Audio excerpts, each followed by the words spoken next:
नमस्कार, आवाज 24 न्यूज़ के चुनावी यात्रा में आपका स्वागत है। चुनावी यात्रा के तहत आज हम 22 विधानसभा क्षेत्र आए हुए हैं, जहां के आरजेडी के प्रत्याशी हाजी अब्दुल सुभान जी हमारे साथ हैं। जी हां, प्रचार का अब लगभग अंतिम दौर आ चुका है। 7 तारीख को पूर्णिया में मतदान है और आज जो है हाजी अब्दुल सुभान जी काफ़ी छानबीन के बाद और काफ़ी खोजने के बाद आज हमें ये जो है कैमरे पे नज़र आए हैं और आवाज़ 24 न्यूज़ आपको इनसे आज रूबरू करा रहा है। हाजी सुभान जी नमस्कार, आपका आवाज़ 24 न्यूज़ की चुनावी यात्रा में स्वागत है। और काफ़ी परेशानियां हुई आपसे मिलने में, चूँकि चुनावी दौरे भी इस बीच जो है लगातार रहे हैं, समय की भी किल्लत रही होगी आपको। अब जो है चुनाव प्रचार भी जो है अंतिम चरण में है। अभी तक का जो एक्सपीरियंस रहा है, चूँकि आप यहाँ से लगातार विधायक हैं, और इस बार का जो है चुनावी मोड किस तरह का नज़र आ रहा है? चुनावी मोड तो 22 का खास तौर पर,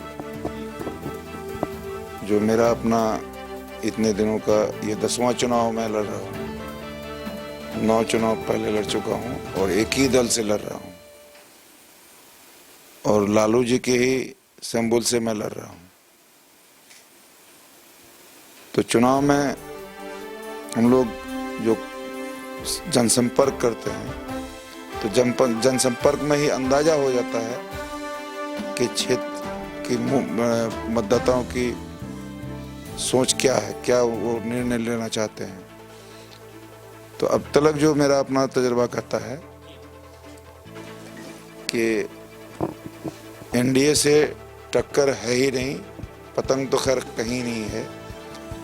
एनडीए मेरे बहुत पीछे है, यही अब तक का ट्रेंड है हमारे क्षेत्र का। सर, एक चीज़ जानना चाहेंगे, आप जमीनी नेता रहे हैं यहाँ के और आरजेडी के बहुत पुराने नेता रहे हैं। आरजेडी का जो दौर रहा है, एक लालू जी के समय का जो दौर रहा है, जिसकी चर्चा चुनाव में एनडीए की तरफ से भी काफ़ी की जा रही है कि उनके दौर की बार बार याद दिलाई जा रही है। एक नई राजनीति आरजेडी में भी जो है तेजस्वी यादव के तहत जो है शुरुआत की गई है। आपको लगता है कि उस समय की आरजेडी की जो गतिविधियां रही हैं और इस समय के आरजेडी में हम क्या अंतर देख सकते हैं? लालू जी है और तेजस्वी जी तेजस्वी है। तो लालू जी का कंपैरिजन तेजस्वी से कभी हो ही नहीं सकता है, क्योंकि लालू जी पूरे वर्ल्ड में, हिंदुस्तान नहीं पूरे वर्ल्ड में उनकी चर्चा हुई है, और किसी साजिश के तहत अगर वो आज जेल में है तो दुखद बात है।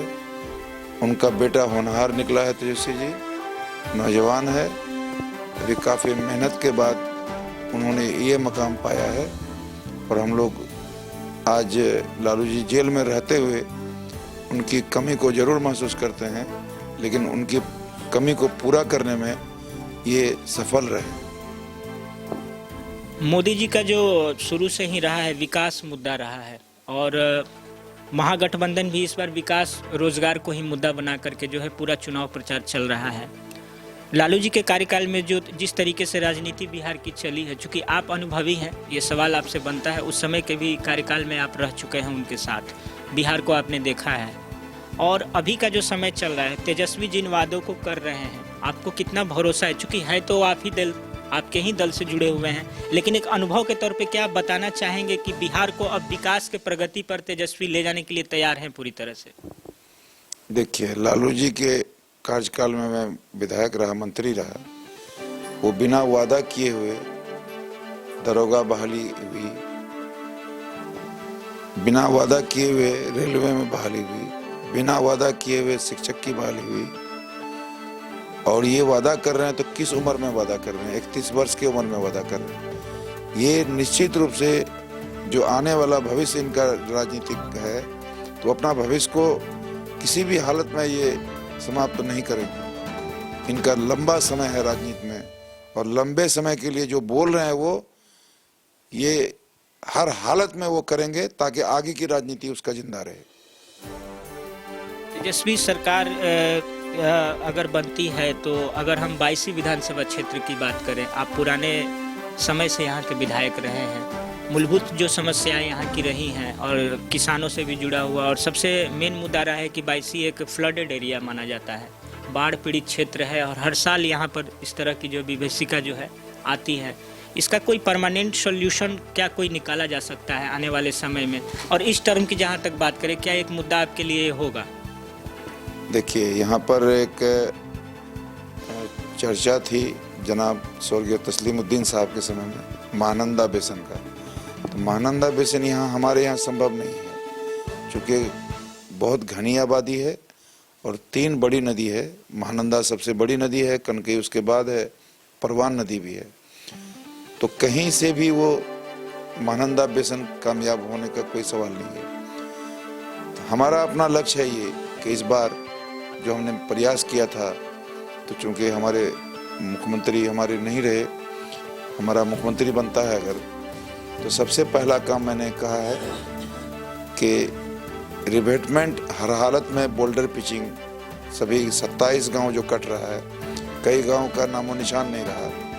तो ये हमारा लक्ष्य है कि इस बार नदी कटाव को रोकने के लिए हर संभव प्रयास किया जाएगा। और अगर हमारी सरकार बनी, हमारा मुख्यमंत्री हुआ, तो निश्चित रूप से हम मजबूत काम करेंगे और वो गांव को बचाने का काम करेंगे। फ्लड का जो मामला है, ये कहीं न कहीं सिर्फ राज्य स्तरीय ही मामला नहीं है, इसमें केंद्र सरकार को भी दखल देना आवश्यक है। अगर बिहार में तेजस्वी जी की सरकार बनती भी है, आरजेडी और महागठबंधन की, तो केंद्र से आप क्या उम्मीद रखते हैं कि किस तरह का मदद मिलने की संभावना है अपने अनुभव से? देखिए, ये आम लोगों के पहुंच से दूर है कि जब से फरक्का बैरेज बना, तो जितना डिस्चार्ज खुला था उस डिस्चार्ज को लॉक किया, और जितना पानी को अपने मर्जी से छोड़ता है, तो पानी को रोकने के चलते गंगा, असल मेन गंगा पर बैरेज है फरक्का बैरेज। फरक्का बैरेज बनने के बाद पानी का जो फ्लो था वो स्लो हो गया, और स्लो होने के चलते सिल्टेशन हो गया, तमाम नदी का बेड हाई हो गया, जिसके चलते हर वर्ष फ्लड आता है। फिर अभी हुआ है कि चिस्ता नदी पर बैरेज हो गया, और चिस्ता नदी पर बैरेज होने के चलते वहाँ जो पानी को रोका जाता है, उस पानी को महानंदा में डाइवर्ट किया जाता है, और जो हमारे यहाँ से महानंदा गुजरती है, जिसके चलते इस बार हमारे यहाँ लगभग 25 बार बाढ़ का मतलब ये झेलना पड़ा। पानी कभी बढ़ता है, कभी घटता है। तो ये सारा खेल ये 2 बैरेज के चलते हम लोगों को यहाँ झेलना पड़ता है। फरक्का बैरेज का वाटर डिस्चार्ज अगर बढ़ाया जाए और चिस्ता नदी का वाटर डिस्चार्ज बढ़ाया जाए, तो निश्चित रूप से यहाँ हम लोगों को राहत मिल सकती है। और इसके लिए हम माननीय जब हमारे मुख्यमंत्री अगर बन जाते हैं, तो निश्चित रूप से हम लोग कहेंगे, हमने विधानसभा में इस बात को रखा था कि बिहार सरकार भारत सरकार से बात करे कि फरक्का बैरेज का जो है डिस्चार्ज को बढ़ाया जाए और चिस्ता नदी का भी डिस्चार्ज को बढ़ाया जाए। लेकिन हमारी सरकार नहीं, तो अब फिर सुना नहीं कोई। अब अगर हमारी सरकार बनती है तो इस पर हम पहल करेंगे, प्राथमिकता में रखेंगे इस बार। जी। अगर फरक्का बैरेज का डिस्चार्ज बढ़ता है तो फिर निश्चित रूप से यहाँ हम लोगों को बाढ़ की विभीषिका से निजात मिलेगी, राहत मिलेगी।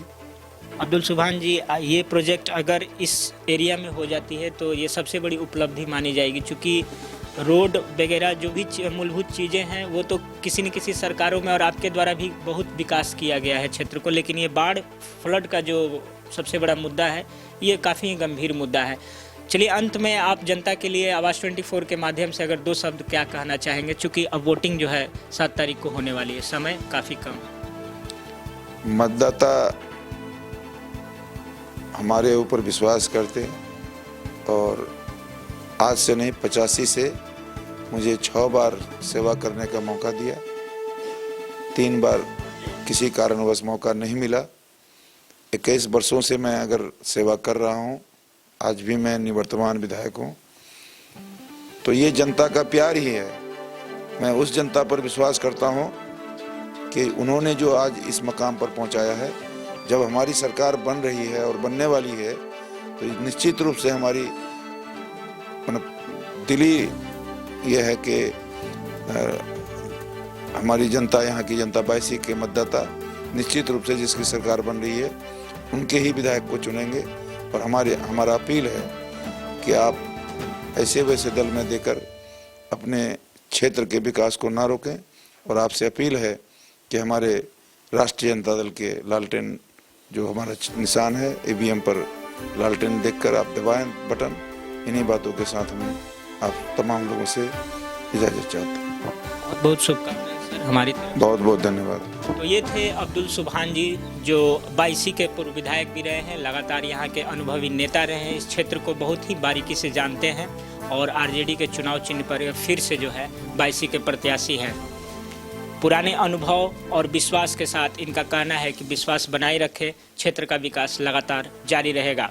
आवाज 24 के चुनावी यात्रा में फिलहाल मैं ओम प्रकाश मिश्रा, नमस्कार। चले थे बिहार को ललकारने, 25 साल तक जिन्होंने जातिवाद का जहर फैलाया। और बिहार की जो डबल इंजन की सरकार, जो मौजूदा जो सरकार है, वो पूरी तरीके से आईसीयू में है। भी गठबंधन कर लो, कुछ नहीं होने वाला।